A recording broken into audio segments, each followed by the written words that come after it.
Assalamualaikum warahmatullahi wabarakatuh. Ya, Di sini aku mau ngenalin diri dulu. Nama aku Asyifa Melati Sumaratu Nyaman. Kalian bisa panggil aku Asyifa. Nah, di sini aku mau menjelaskan mengenai jawaban soal UTS penganggaran perusahaan. Ini semoga bisa membantu kalian untuk menjawab soal-soal UTS penganggaran perusahaan di tahun 2021 ini. Pertanyaan yang pertama, standar pemakaian jam kerja langsung adalah jumlah jam kerja yang dibutuhkan untuk menyelesaikan satu unit produk. Berarti kan standar pemakaian jam kerja langsung ini jumlah jam kerja yang dibutuhkan untuk menyelesaikan satu unit produk kan. Terus kalian diminta jelasin bagaimana mengetahui standar jam kerja langsung yang dimaksud. Nah, sebenarnya kan tiap perusahaan itu sebenarnya dari forecast penjualan juga, dari target penjualan mau jual berapa, unitnya berapa, terus tenaga kerja perusahaan itu kan beda-beda ya. Jadi untuk mengetahui standar jam kerja langsung dapat dilakukan dengan memperkirakan waktu yang dibutuhkan untuk memproduksi satu unit produk. Jadi memperkirakan waktu yang dibutuhkan untuk satu unit produk dengan jumlah tenaga kerja yang ada di perusahaan. Jadi setiap perusahaan tuh beda-beda. Nah itu tuh standar jam kerjanya dari perusahaan itu sendiri. Karena perusahaan yang tahu kan unit produknya yang dibutuhin berapa dengan jumlah tenaga kerja yang ada tuh berapa. Begitu. Makanya kadang suka ada overload time gitu ya. Tapi pokoknya setiap perusahaan tuh punya kebijakan sendiri-sendiri. Oke, lanjut yang kedua. Itu dengan adanya COVID-19 yang melanda dunia beberapa bulan terakhir ini sangat berdampak terhadap berbagai sektor. Saat ini pemerintah memberlakukan bekerja dari rumah dan adanya pemberlakuan pembatasan jam kerja. Tentunya akan berpengaruh bagi produksi suatu perusahaan.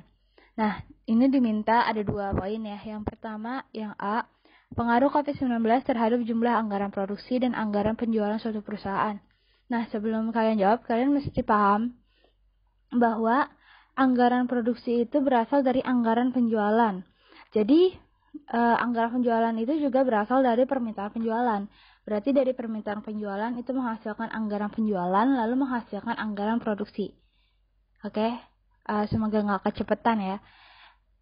Oke, nah karena ini kan kondisi COVID-19 ini udah berdampak kan sama berbagai sektor. Dan di mana permintaan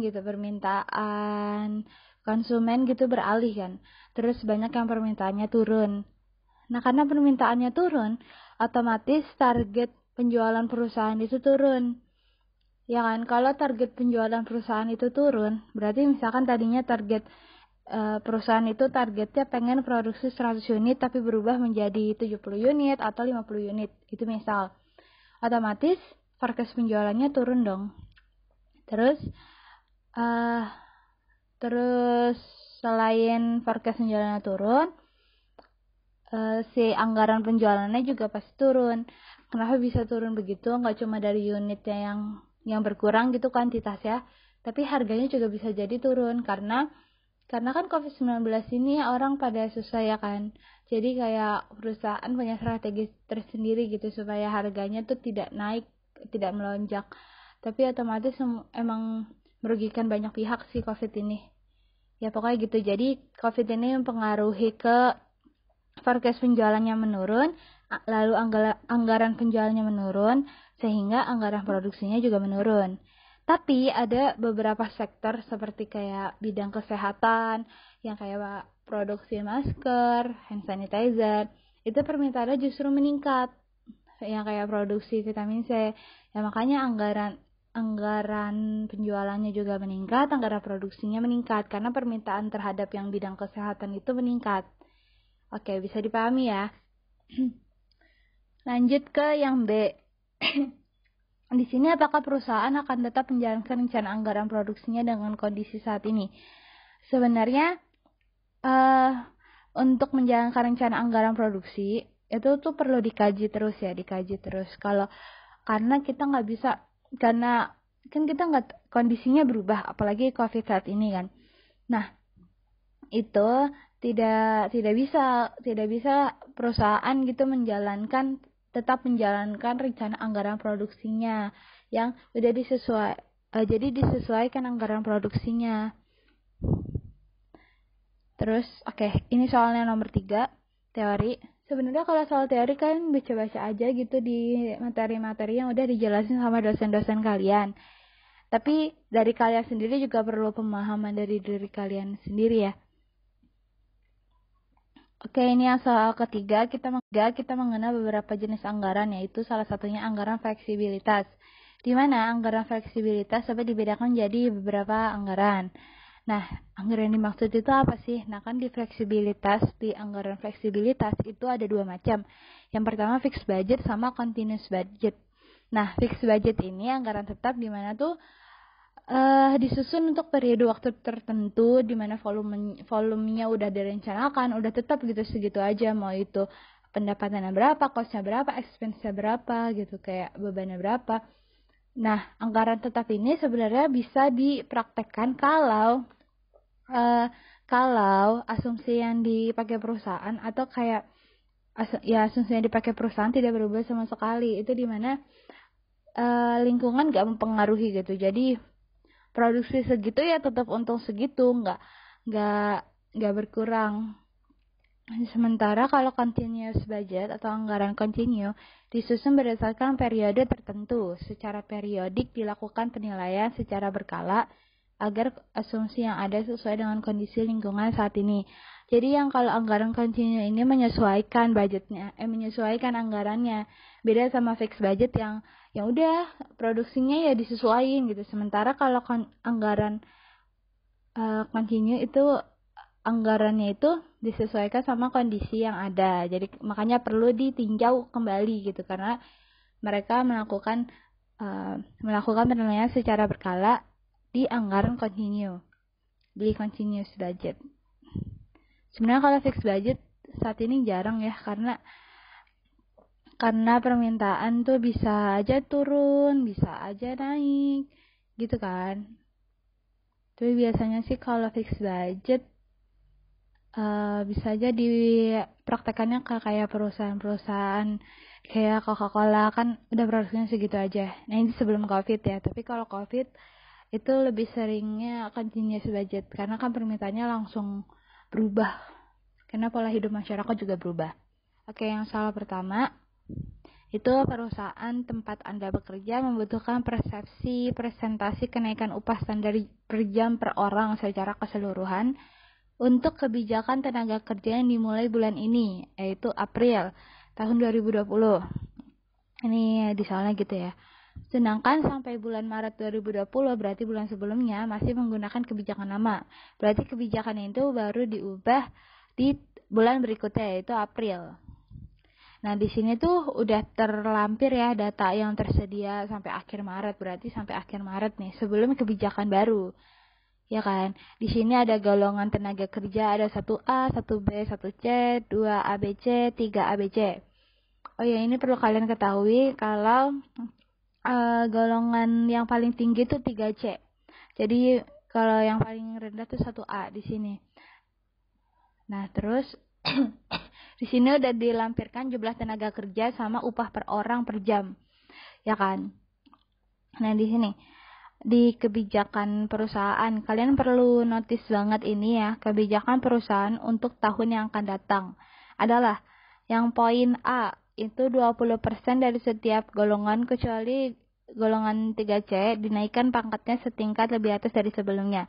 Jadi misalkan di golongan 1A ada 20% orangnya dari 110 orang ini, itu naik pangkat berarti ke 1B. Begitupun selanjutnya. Terus yang kebijakan B, bagi tenaga kerja yang tidak naik pangkat, itu kan tidak naik pangkat kan berarti terdiri dari apa? Dari yang ini kan, dari yang 20%, 20% dari yang 80% dari 110 orang itu, pokoknya 80% dari yang nggak naik, dari yang naik pangkat ini kan, dari jumlah tenaga kerja 80% itu kan gak naik pangkat.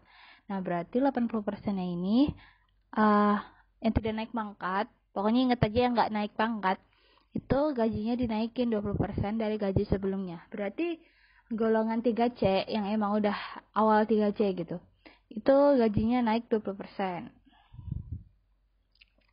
Oke. Di sini jam kerja sampai akhir Maret 2020. Ini yang poin C. Kebijakan poin C itu jam kerja sampai akhir Maret 2020 itu 150 jam. Jadi tadinya jam kerja di bulan Maret itu cuma 150 jam. Sementara di bulan April itu dinaikkan menjadi 170 jam. Oleh karena itu makanya tadi kan ada kebijakan yang kayak kenaikan pangkat lah, nambah gaji lah, ya karena jam kerjanya itu dinaikin menjadi 170 jam. Oke. Di sini saudara diminta untuk menghitung. Nah, yang A standar upah per jam bulan pada bulan Maret, yang B standar upah pada bulan April, yang C presentasi kenaikan gaji secara keseluruhan. Terus di sini kita jawab dulu yang nomor satu. Ini di sini aku sengaja masukin jawaban kayak perhitungan, tapi ini perhitungannya kita sebelum masuk ke pertanyaan yang ABC tadi ya. Nah, untuk menghitung standar upah jam pada bulan Maret tuh kita tinggal kaliin aja sebenarnya. Nanti bisa dilihat, nanti aku jelasin juga. Terus tapi kalau pada bulan April kan tadi ada kebijakannya. Nah, kebijakannya gimana? Ini ada perhitungannya nih. Oke. Yang pertama itu perhitungan di kebijakan A.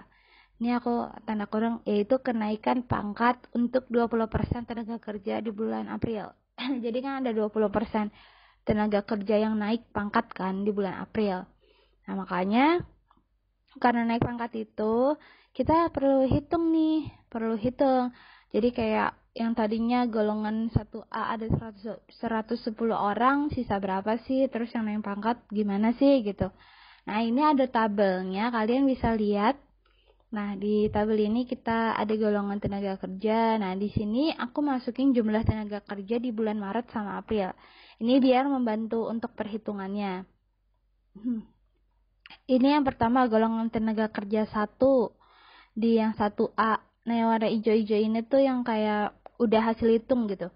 Yang 1A itu kan kalau Maret itu 110 orang.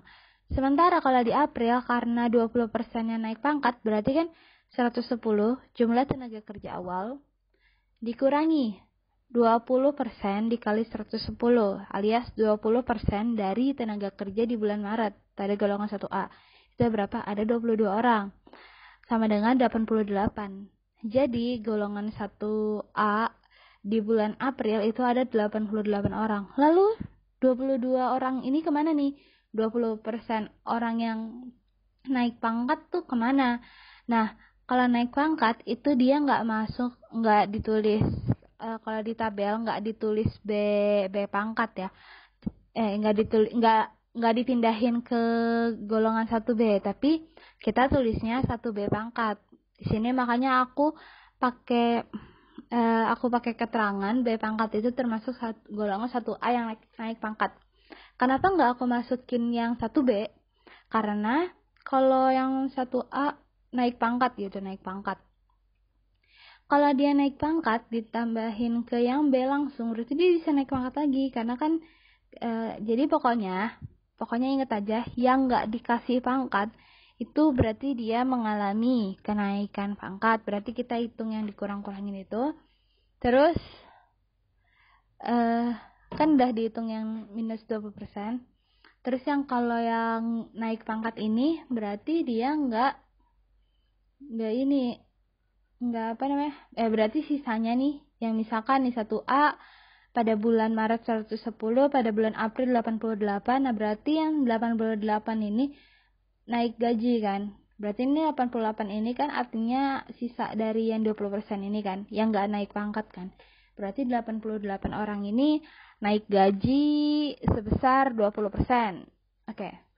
Dah, pokoknya pertama kita pahami lagi ya, kita ulang ya. Mari kita ulang. Nggak ulang juga sih. Ya pokoknya gitu. Ini yang pertama 1A. 1A itu di bulan Maret kan 110 orang. Di bulan April perhitungannya jumlah tenaga kerja di bulan Maret dikurangi dengan 20% dari yang kebijakan A itu. Kan 20% 22 orang. Nah, 22 orang ini kan naik pangkat ke ke B kan, ke golongan 1B. Jadi kalau dia naik pangkat, kita nulisnya jadi 1B pangkat. Ini ada kayak tanda petik gitu kan, 1B petik. Nah, itu jadi 22-nya ke sana. Terus sementara jadi di 1A pada bulan April ada 88 orang. Sementara 1B yang baru naik pangkat itu ada 22 orang. Pas kan? Oke, lanjut sama aja perhitungan sama kayak yang tadi. 1B kan bulan Maret 100 orang. Sementara kalau di bulan April berarti 100 yang tadinya 100 orang dikurangi 20%. Nah, 20% dari 100 itu berapa sih? 20% dari 100 itu 20. Nah, berarti 20 orangnya naik pangkat, 80 orangnya enggak. Jadi berarti golongan 1B di bulan April yang enggak naik pangkat itu 80 orang. Sementara yang naik pangkat ke 1C itu kita tulisnya 1C petik itu sebanyak 20 orang. Kan 20% yang tadi ya. Terus habis itu dari golongan 1C itu tadinya kalau di bulan Maret 90 orang. Terus kalau di bulan April itu 90 dikurangi 20%-nya yaitu 72. Sementara 20%-nya itu naik ke golongan 2A. Karena baru naik, ingat pakai yang tanda petik, terus jadinya 18 orang kan 20%-nya itu. Terus golongan 2A. 2A itu berapa? Tadinya bulan Maret itu 80 orang. Nah, 80 bulan April karena 20%-nya itu naik jabatan, berarti 80 orang alias jumlah tenaga kerja golongan 2A di bulan Maret itu dikurangi dengan 20% dari jumlah itu alias 80 dikurangi 20% dari 80 itu berapa? 16. Berarti 80 dikurangi 16 sama dengan 64. Terus 16-nya itu kemana? Dia masuk ke ini, ke 2B. Karena kan dia naik pangkat dari 2A ke 2B. Perlu diingat lagi tadi B petik. B petik itu lambang dari kalau orang tenaga kerja yang baru naik pangkat itu. Berarti berapa orang? 16 orang. Oke, yang lanjut lagi ke 2B. Tadi 2B yang Maret 60 orang. Terus karena naik pangkat 20%, berarti sisanya itu kan 60 dikurangi 20% dari 60% alias 12 orang. Jadi sama dengan 48. Berarti di 2B ini si yang nggak naik pangkat ada 48 orang kan. Kita tandain yang warna hijau-hijau ini ya. Terus yang warna kuning alias yang naik pangkat si 20%-nya ini itu pindah ke golongan 2C karena dia naik pangkat kan ke 2C. Nah, kalau baru naik pangkat pokoknya ingat aja itu pakai tanda petik ya. Jadi dia tadinya 2B terus ke 2C. 2C yang baru naik pangkat ke 2C itu ada 12 orang. Ya kan? Lalu lanjutnya ke 2C. 2C yang lama yang total seluruhnya gitu tadinya kan 50 orang di bulan Maret. Nah, terus kayak yang tadi ya perhitungannya sama itu 50 orang kan jumlah tenaga kerja di bulan Maret yang di golongan 2C ini 50 orang dikurangi dengan 20% dari 50 orang itu berapa sih? Nah, 20% dari 50 orang itu 10 orang. Jadi 50 dikurangi 10 berarti 40. Nah, 10 itu apa sih? 10 itu yang naik pangkat kan. Naik pangkat itu berarti dia naik kemana? Dari 2C ya ke 3A. Karena dia baru naik pangkat, jadi dia masuknya tulisannya 3A ini ya petik. Terus itu 10 orang kan. Sampai sini nangkep kan? Masih paham lah ya. Oke. Terus selanjutnya ada 3A, golongan 3A. Tadinya di bulan Maret 40 orang. Terus sekarang sisa berapa sih? 40 dikurangi dari 20%-nya. itu sama dengan 32. Nah, 20% dari 40 itu kan naik pangkat ke 3B kan, 3B. Itu ada berapa orang sih? Ada 8 orang, berarti kita tulis 3B 3B petik itu sama dengan 8. Terus lanjut ke 3B.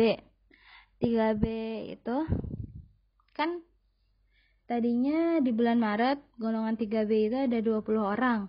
Naik pangkat kan di bulan April. 20% dari, jadi 20 orang dikurangi dari 20%-nya itu sama dengan 16. Terus 20%-nya itu kemana? Si 4 orang ini. Nah, si 4 orang ini ke 3C kan naik pangkat. Berarti kita tulisnya 3C pangkat. Itu sama dengan 4. Terus yang terakhir di sini aku tambahin tabel C, tapi nggak aku apa-apain karena di sini supaya notice kalau si golongan 3C ini nggak naik pangkat, karena ini udah pangkat tertinggi ya. 3C itu pangkat tertinggi, makanya kenapa dia nggak naik lagi. Oke, jadi masuk ke 3C. 3C itu tetap 10, di bulan Maret 10, di bulan April tetap 10, nggak mempengaruhi apa-apa. Dan 3C yang awal. Oke, selanjutnya.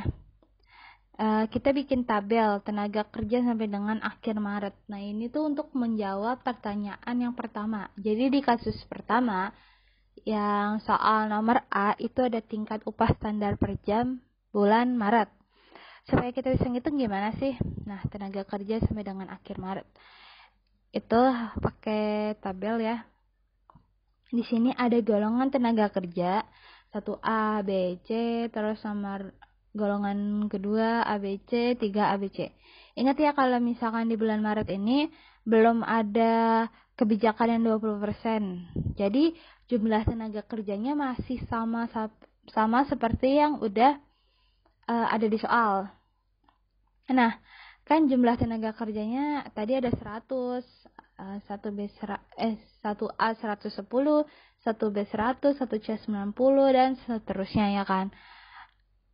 Dengan total tenaga kerja 560.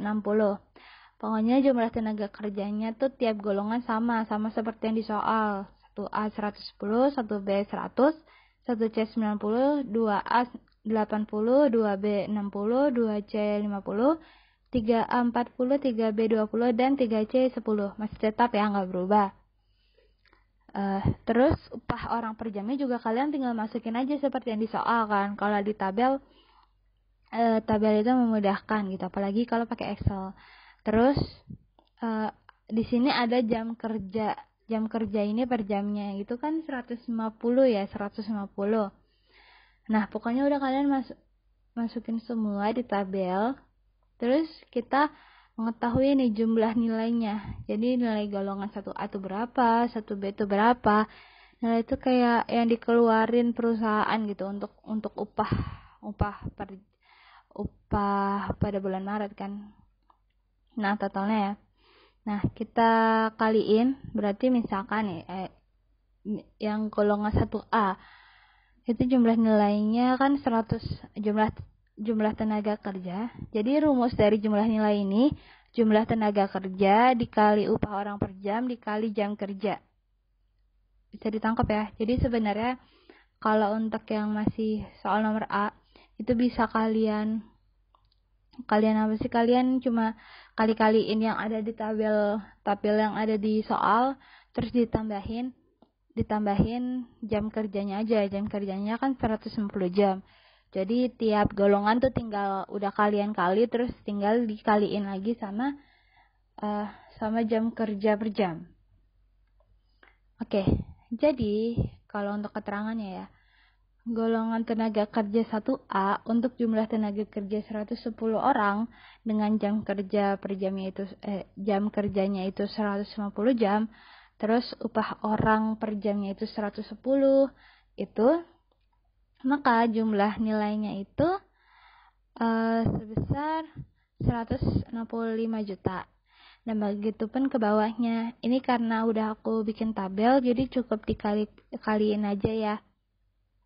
Udah, hasil akhirnya total dari jumlah nilai ini kan 1.942.500.000. Ini total jumlah nilai keseluruhan tenaga kerja dari golongan 1 sampai golongan 3.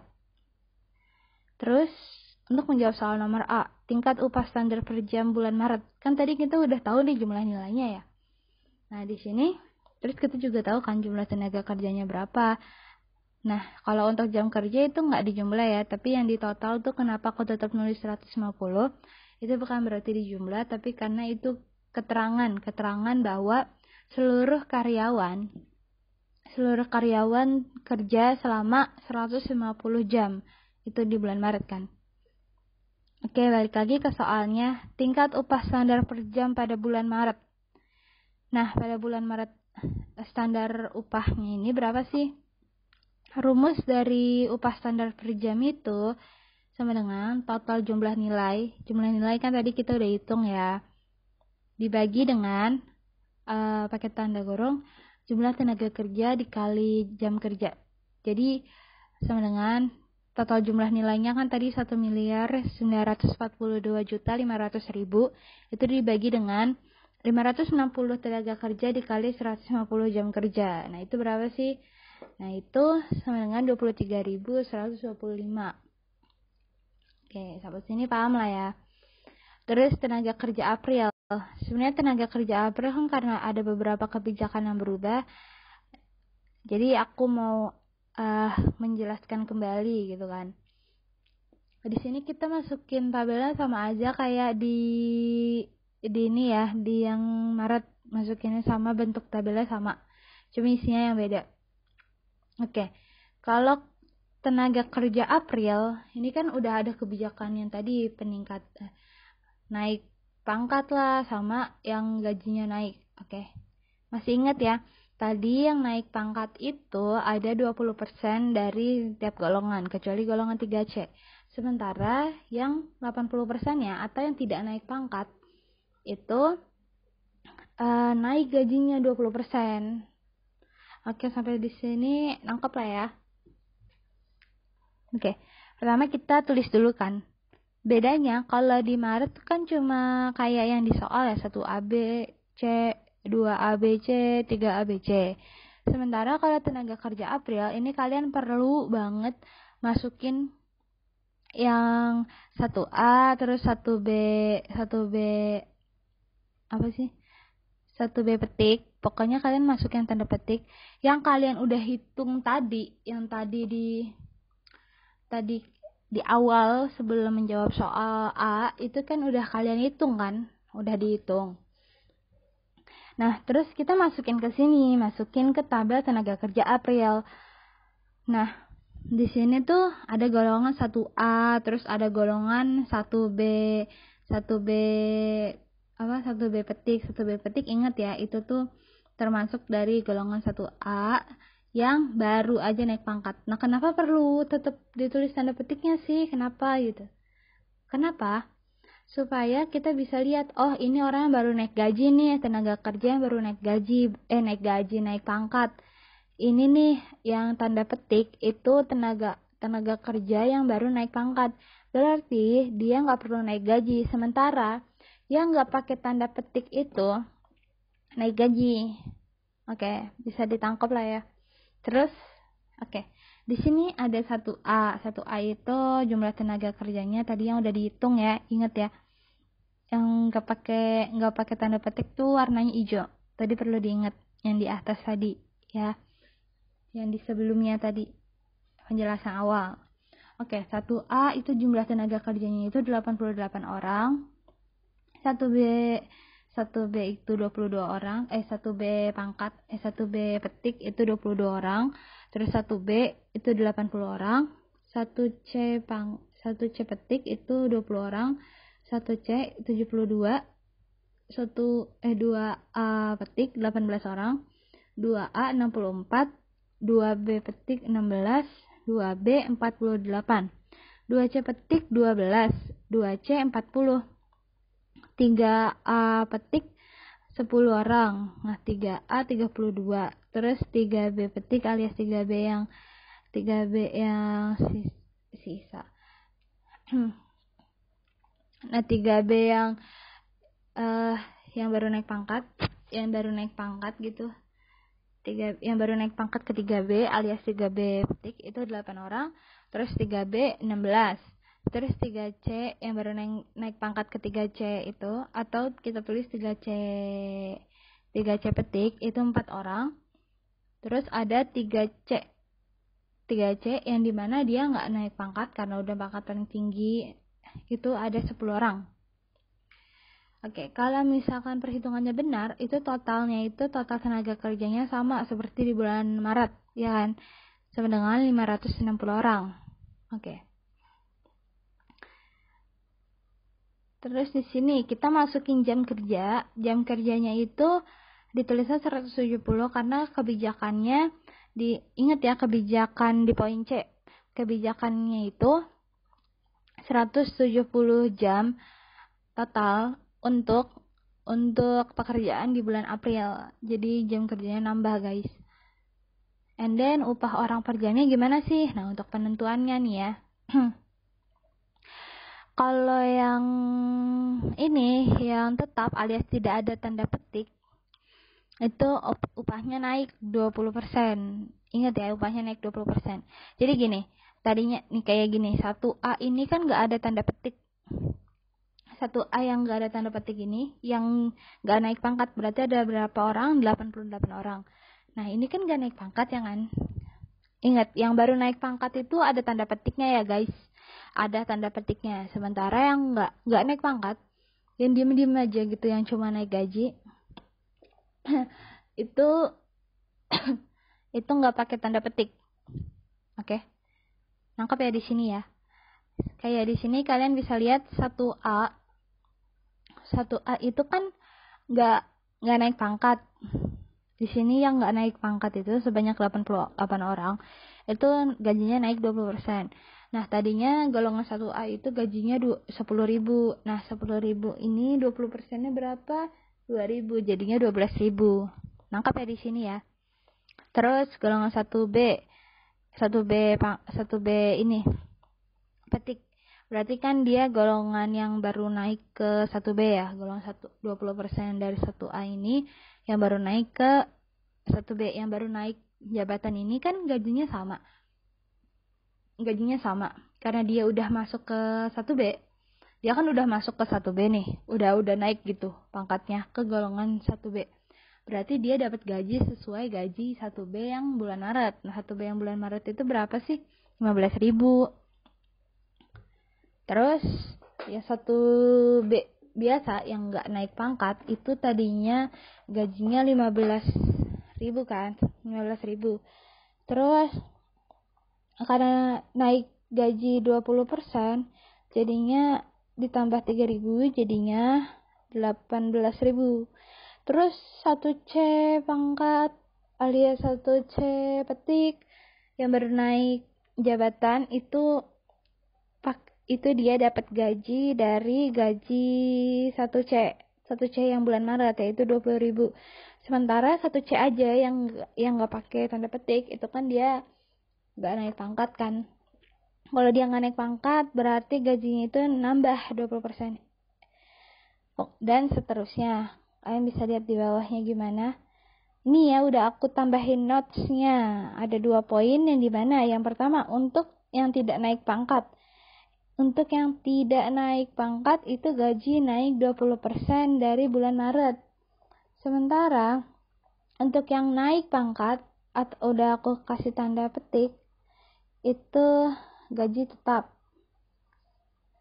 Gaji tetap sesuai golongan yang udah dia naikin ya. Udah yang baru dia masukin gitu. Udah kita kaliin. Seperti yang tadi, jumlah tenaga kerjanya dikali jam kerja dikali upah orang per jam. Upah per orang per jam. Nah, di sini ada jumlah nilainya. Terus ada beberapa bla bla bla.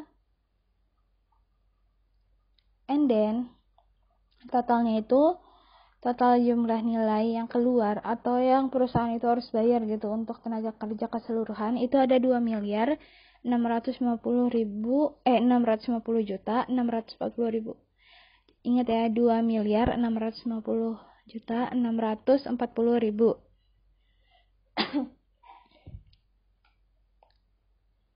Jadi untuk menjawab yang B, sebenarnya rumusnya sama ya untuk menghitung tingkat upah standar per jam bulan April itu sama aja kayak yang poin A, cara ngitungnya sama, cuma angkanya doang yang beda. Oke. Kan di sini rumus dari menghitung tingkat upah standar per jam itu sama dengan total jumlah nilai dibagi jumlah tenaga kerja yang dikali dengan jam kerja. Oke, ini kan bulan April ya. Bulan April yang beda apa sih? Ya tentu yang beda itu ininya. Yang beda adalah si total jumlah nilai sama jam kerjanya. Kan tadi kalau di bulan Maret jam kerjanya 150 jam kerja ya. Kalau di bulan April kan 170 jam kerja. Kalau tenaga kerjanya mah sama. Terus total jumlah nilainya yang tadinya 1 miliar sekarang sampai 2 miliar kan. Jadi kita hitung aja tuh. Untuk bulan April tingkat upah standar per jam tuh berapa gitu kan.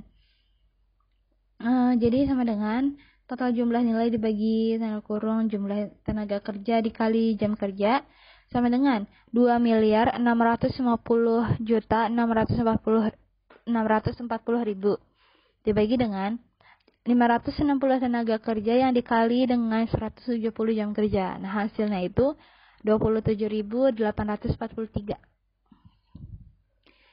Oke. Ini masih soal nomor 1 ya. Nah, yang nomor C kan soalnya presentase kenaikan gaji keseluruhan. Pertama kita lihat selisihnya antara gaji April sama Maret. April kan April tuh 27, jadi bulan yang setelahnya dikurangi bulan sebelumnya. Nah, April itu tadi 27.843, Maret 23.125. Nah, itu dikurangin kan kita nyari selisihnya ya, kenaikannya berapa. Kenaikannya itu ternyata ada 4.718. Untuk kita melihat presentase kenaikan gaji keseluruhan itu rumusnya selisih alias selisih yang tadi, selisih atau kenaikannya gitu berapa dibagi dengan standar upah per jam pada bulan ke-1 tadi kan yang disebut Maret kan. Udah dibagi terus dikali 100%. Nah, kan selisihnya itu tadi 4.718 terus dibagi dengan 23.125, itu kan standar kerja Maret ya, standar upah kerja pada bulan Maret. Ingat ya, jadi selisih dibagi dengan standar upah per jam untuk kerja pada bulan ke-1. Tadi bulan ke-1 yang dinotis Maret, jadi 4.718 dibagi 23.125. Lalu udah kan, kalau udah dibagi jadi 0,20402162, lalu dikali 100%. Nah, terus hasilnya itu berarti 20,40%, yang artinya jadi presentase kenaikan gaji keseluruhan itu sebesar 20,40%. Di soal nomor 2 ini ada beberapa poin penting, sama ada pertanyaan yang gak cuma 1 dong, ya kan? Pertanyaannya cuma 2 sih. Oke, di sini kita bahas yang poin penting dulu ya. Ini yang A, perusahaan akan menentukan anggaran produksi tahun 2020 dengan data sebagai berikut.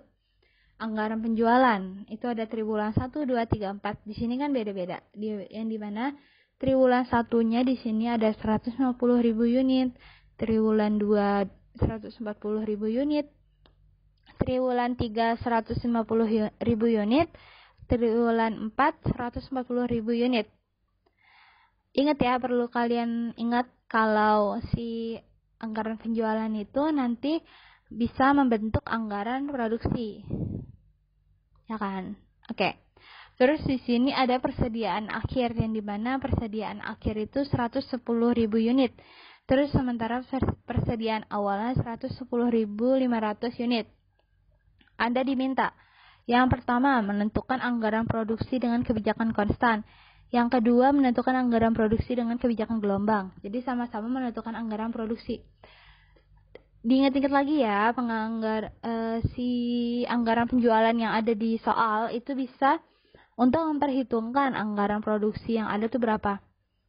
Terus sebenarnya soal nomor 1 sama 2 tuh ya, kalau pemahaman kayak secara teori gitu, kalau soal nomor 1 itu kan menentukan anggaran produksi kebijakan konstan. Berarti anggaran produksinya dari per triwulan itu sama jumlahnya, segitu-gitu aja gitu. Sementara kalau dengan kebijakan gelombang itu beda-beda, ada beda-beda, jadi angkanya nggak sama, unit yang diproduksi itu nggak sama. Oke. Nah, untuk jawabannya nih, sebelum kita memasuki jawabannya kebijakan konstan atau kebijakan gelombang, kan kita belum tahu ya anggaran perusahaannya tuh berapa, anggaran produksinya berapa sih, ya kan? Ya kan, anggaran produksinya berapa sih? Nah, kita jawab dulu nih, kita cari dulu anggaran produksinya pakai tabel. Nah, di sini aku bikin tabelnya, di sini keterangan atau kayak ya keterangannya. Terus di sini unit. Ada berapa unit sih? Ini untuk triwulan 1, 2, 3, 4. Nah, di sini pertama anggaran penjualan. Jadi sebenarnya rumus dari anggaran produksi itu sama dengan anggaran penjualan ditambah persediaan akhir, lalu hasilnya itu dikurangi persediaan awal. Nah, itu menghasilkan produksi yang harus dibuat atau menghasilkan anggaran produksi. Unit yang harus dibuat tuh berapa sih? Nah, itu. Terus di sini anggaran produksi tahun 2020. Yang pertama kita masukin dulu nih anggaran penjualan tadi berapa? Yang unit 1 150.000, triwulan 1 150.000, triwulan 2 140.000, triwulan 3 150.000, triwulan 4 140.000. Oke. Udah kan? Udah nih kita masukin yang ada di soal, di yang di tabel anggaran produksi ini kita udah masukin anggaran penjualannya yang ada di soal. Lalu kita tambahin persediaan akhir. Nah, karena di soal ini persediaan akhir cuma ada keterangan 110.000 unit. Ya berarti cuma 110, berarti persediaan akhirnya anggap aja sama. Persediaan akhirnya itu 110 unit. Ya, terus kan karena di sini persediaan akhirnya itu 110.000 unit, di sini kita tinggal tambahin aja di tiap triwulannya berarti 110.000 unit. Ya kan? Terus habis itu kita totalin jadi beda-beda kan hasilnya.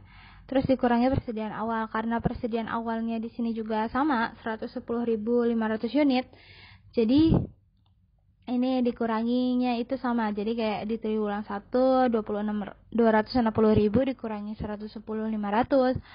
Pokoknya persediaan akhir sama awal sama, jadi tinggal dimasukin angkanya aja. Jadi ini sebenarnya tinggal dimasukin angkanya aja untuk anggaran penjualan, persediaan akhir sama persediaan awal. Nah, dari perhitungan ini, dari yang dimana dimana anggaran penjualan ditambah persediaan akhir, lalu dikurangi persediaan awal, itu ada hasilnya kan, produksi yang harus dibuat. Nah, produksi yang harus dibuat ini itu masuknya anggaran produksi. Ini kan unit produksi yang harus dibuat ya berarti. Nah, dengan tabel ini kita udah bisa nih jawab nomor 1 sama nomor 2. Ya, selesai deh. Oke. Nomor 1. Ini ada anggaran produksi dengan kebijakan konstan.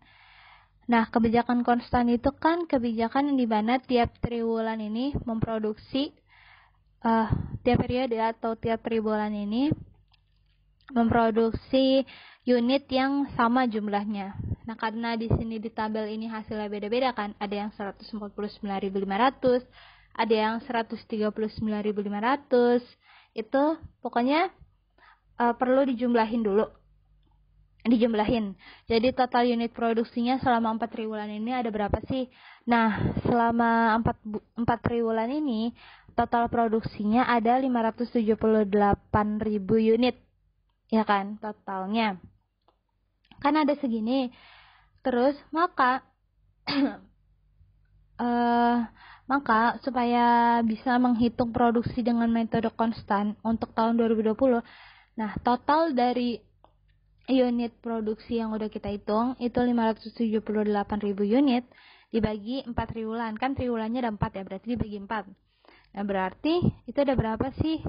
Hasilnya 144.500 unit per triwulan. Bisa dimengerti ya? Ingat, jadi kalau konstan karena tiap triwulan itu jumlah unitnya sama, jadi kita perlu tambahin hasil dari tadi. Dari perhitungan anggaran produksinya kita jumlahin kalau angkanya beda. Lalu kita bagi dengan yang triwulannya, kan triwulannya 4, jadi kita bagi 4. Jadi tiap triwulan ini memproduksi secara konstan sebesar 144.500 unit. Ini kita bikin kayak tulisannya gitu. Seperti yang ada di soal. Pokoknya kita bikin begini. Triwulan 1 144.500, triwulan 2 144.500, pokoknya sampai triwulan 4 sama angkanya, yaitu sebanyak 144.500 dengan total unit yang diproduksi selama 4 triwulan itu 578.000. Oke. Udah nih. Di sini lalu kita tinggal masuk ke soal terakhir. Yeay. Kan tadi kebijakan konstan itu tiap triwulan harus sama ya, harus sama, disamaratakan gitu. Tapi kalau anggaran produksi dengan kebijakan bergelombang itu nggak harus sama. Jadi kalau untuk anggaran produksi dengan kebijakan bergelombang sama seperti rencana penjualan. Begitu. Jadi kebijakan bergelombang untuk anggaran produksi ini sama seperti rencana penjualan. Artinya setiap anggaran produksi yang dihitung dengan anggaran penjualan dan persediaan barang awal dan akhir itu sama. Jadi rencana penjualannya itu bukan berarti diambil dari anggaran penjualan ya guys. Bukan dari anggaran penjualan, tapi kan rencana penjualan sama anggaran penjualan beda ya. Nah, di sini rencana penjualan tuh yang dimaksud adalah rencana produksi yang harus dibuat. Kan tadi dari tabel udah. Dari tabel kan yang beda-beda itu loh, yang tiap triwulan beda-beda. Nah, itu tinggal kita susun aja, itu hasil dari perhitungan produksi anggaran produksi untuk kebijakan bergelombang. Yang dimana triwulan 1-nya 149.500, triwulan 2 139.500, triwulan 3 149.500, terus triwulan 4 139.500, yang dimana totalnya 578.000 unit. Jadi sama ya guys totalnya. Oke, bisa dimengerti? Bisa. Jadi kalau kebijakan bergelombang tuh tinggal disusun aja. Oke. Oke, akhirnya selesai juga ya. Gimana? Pusing gak tuh? Enggak lah ya, jangan pusing. Sebenarnya kalau penganggaran perusahaan tuh banyak banget perhitungannya ya. Enggak cuma ini. Ada tentang BOP, kalian pasti tahu lah ya. Terus ada tentang peramalan penjualan. Mungkin di UCP kalian udah ada soal-soalnya ya kan. Udah ada tugas-tugasnya gitu tentang gimana forecasting, gimana kita menyusun anggaran penjualan, anggaran produksi, biaya tenaga kerja, baik langsung maupun BOP. Nah, itu tuh kan ada step-stepnya. Nah, ini dibutuhin untuk apa sih? Nah, dibutuhin tuh penganggaran perusahaan tuh untuk apa? Untuk kita menyusun master budget. Master budget. Atau ya anggaran perusahaan. Jadi benar-benar sampai ke akhir-akhirnya gitu, sampai ke anggaran pokok penjualan dan sampai laba rugi, sampai anggaran kas, sampai neraca.